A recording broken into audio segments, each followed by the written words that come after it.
What's up, everybody? So today I want to talk about something that's a bit more controversial, and that's going to be Jordan B. Peterson, now that he's back in the limelight and recovered from his illness. So I want to keep this video at around 10-ish minutes, so if you want me to do a more substantial look at some of his work, let me know in the comments below, engage with me, maybe I'll think about that in the future. So let's get right into this. I'm going to be putting forth a few criticisms that I've found in his work as a whole, and I've read 12 Rules for Life. I have not read Maps of Meaning or Beyond Order yet, and I've listened to a lot of his podcasts and interviews. So I want to bring up first this idea that he has about some of the postmodern thinkers. I'm not going to do a full criticism or anything here. People have already done that. I just want to point out something about the way he reads them. So he mentions in his interview with Gad Saad, I think that's how you pronounce it, that people like Lacan, Deleuze, Derrida, Foucault, all these people, he reads them and either they're trivial, as he says with Foucault, or they are full of crap, as he says with Lacan, or at least alludes to very strongly with Lacan and Derrida. I'm going to really push back on this, and I myself am not a big fan of those people. I really do struggle to read them, and I'm still going to push back on this, mainly because thinkers in the past have gotten a lot out of them. So for instance, Alasdair MacIntyre, who is a Thomist working in the tradition of ethics, and analytic philosophy, thinks that Lacan has something to offer. And I think that MacIntyre is right. Lacan's idea, for example, of the unconscious structured as a language is extremely insightful, I think. So Peterson, I think, arrives at this viewpoint by the way he reads texts, which I think is fundamentally mistaken and a very, very bad principle, you could say. He says in that interview, and he said this elsewhere, that he reads texts, and if he doesn't understand it, he thinks that the author is not explaining it clearly enough. This is very bad. I think that this is completely incorrect, and I think that he fails to understand that when you're reading, you need to be tarrying with the text. For instance, when I was studying Hegel for a bit, I had to use a commentary and read Hegel's texts in his Phenomenology or in his Science of Logic, read the text 10 to 20 times, and really, really sit and tarry with that. If you want to understand what more that means, you can check out my video on how I read difficult text. Again, I do a lot of work and research into Thomas Aquinas, and even though I'm versed in his metaphysics, I still find his ideas very difficult and his texts very dense and difficult to read. I sometimes have to spend an hour reading a single paragraph, and this is not uncommon in philosophy at all. It's not that the writer is being, or the author is being unclear, it's that traditions have a technical language and traditions are extremely hard to get into. Also, I think Peterson's view stems from his, how can you say this, already pre-biased lens, you might want to say. And let me spell out what I mean by that, because I don't want anybody to be offended or anything. All I simply mean by that is that he has admitted in his work to being, especially in that interview with Saad, to operating within the tradition of evolutionary psychology and also that Jungian psychoanalytic tradition. Now, if you're operating in that tradition, that's fine, but you have to understand that trying to read, say for instance, Lacan through that lens is going to fundamentally destroy what Lacan is trying to articulate. And Peterson, I don't think, quite grasps this. Lacan, Derrida, Deleuze, all these people, Thomas Aquinas, Hegel, Kant, all these people are operating within their tradition, and Peterson is operating within his own tradition. So for him to articulate his position against Lacan's, but then read his position into Lacan's, or try to read Lacan from that lens of evolutionary psychology or some of the other controversial philosophical positions that he seems to hold, you're going to fundamentally fail.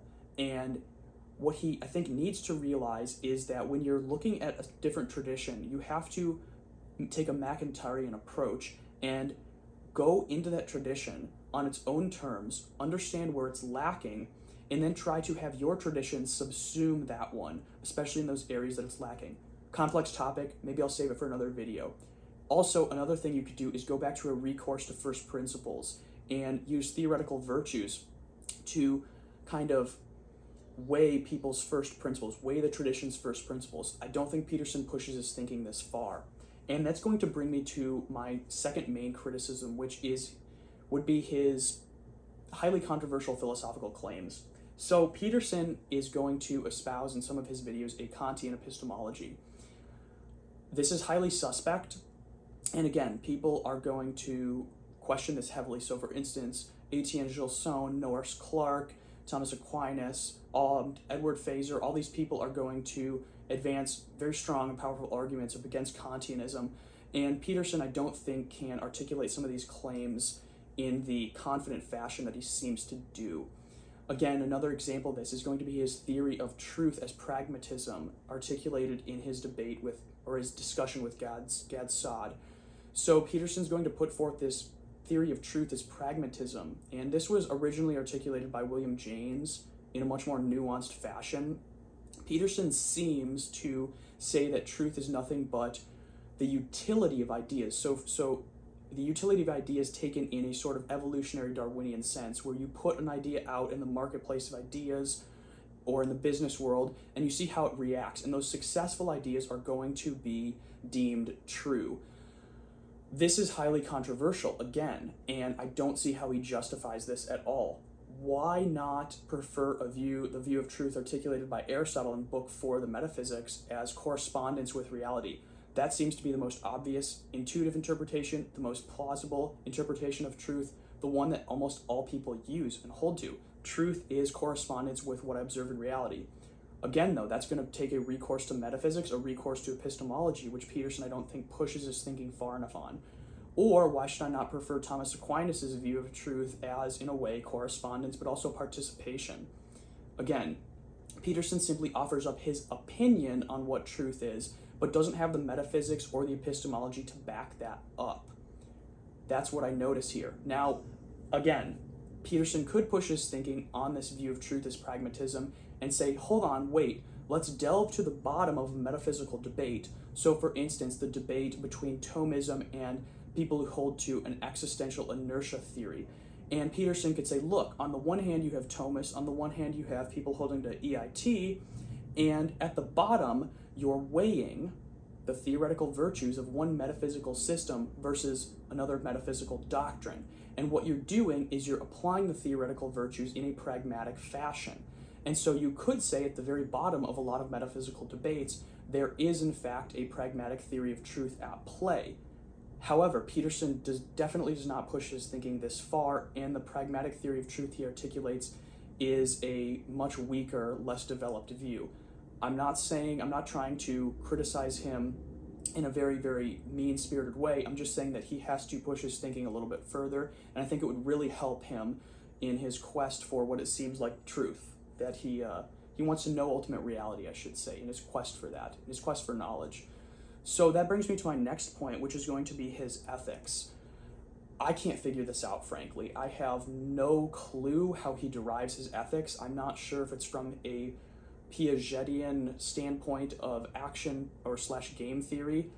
No idea, really, because he articulates in a lot of his videos and a lot of his scholarly, or I should say, a lot of his work, so 12 Rules, he articulates this view of the person as some sort of transcendent thing, human rights kind of being grounded in the person or in this transcendence.